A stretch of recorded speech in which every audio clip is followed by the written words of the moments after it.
2022 සැප්තැම්බර් 8 වෙනිදා හරිම කලබලකාරී වීඩියෝ එකක් සමාජ මාධ්‍යවලට දාලා තියෙනවා. මේ වීඩියෝ එක බලපු අයට ලොකු ප්‍රශ්නාර්ථයක් ඉතුරු කරන්න තරම් මේ වීඩියෝ එක හරිම භයානක වීඩියෝ එකක්. මේ වීඩියෝ එක පෝස්ට් කරන්නේ රැලි කියලා කාන්තාවක්. එයා කියන විදිහට මේ වීඩියෝ එක රෙකෝඩ් කරේ නම් එයා නෙමෙයිලු. හැබැයි මේ වීඩියෝ එක රෙකෝඩ් කරපු පුද්ගලයා එයාට මේක එවලා තිබුණා. මේ වීඩියෝ එකේ හරිම අමුත්තක් තියෙන නිසා රැලි මේ වීඩියෝ එක සමාජ මාධ්‍යවලට මුදා හරින්න තීරණය කරා. රැලීව වගේම මේ වීඩියෝ එක බලපු අයවත් හරිම කලබලයට පත් කරලා තියෙනවා. එක්තරා රාත්‍රියක පේරුවල යාළුවෝ දෙන්නෙක් හරිම අద్භූත සිද්ධියකට මුහුණ දෙනවා. මේ තියෙන්නේ එවෙලෙදි රෙකෝඩ් වුණු සම්පූර්ණ වීඩියෝ එක.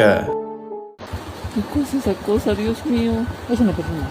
No, no es una Es persona. una persona doblada. ¿Pero qué es? Ay, madre, no.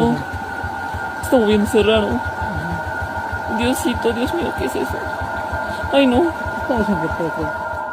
ඒ දේ මොකක් වුණත් එයාලා තීරණය කරනවා ඒ දේ ළඟට යන්න නැතුව ටිකක් දුරින් ඉඳලා බලාගෙන ඉන්න. ඒ දේ මොකක් වුණත් ඒකේ පෙනුම වගේම හැසිරීම අසාමාන්‍ය වෙනවා.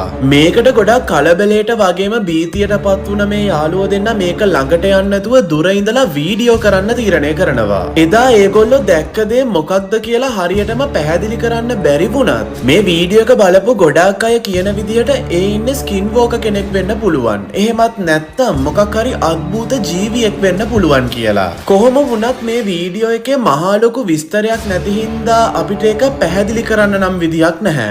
එතකොට ඇත්තටම එදා අර යාළුවෝ දෙන්න දැක්කේ ස්කින් වෝකර් කෙනෙක්ද? ඒක ඔයාම තීරණය කරන්න. ඊළඟ වීඩියෝ එකට යන්න කලින් මේ වීඩියෝ එකට ලයික් එකකුත් දාන්න. සම්පූර්ණ වීඩියෝ එක බලන්න මෙන්න මේ ලින්ක් එක ක්ලික් කරන්න.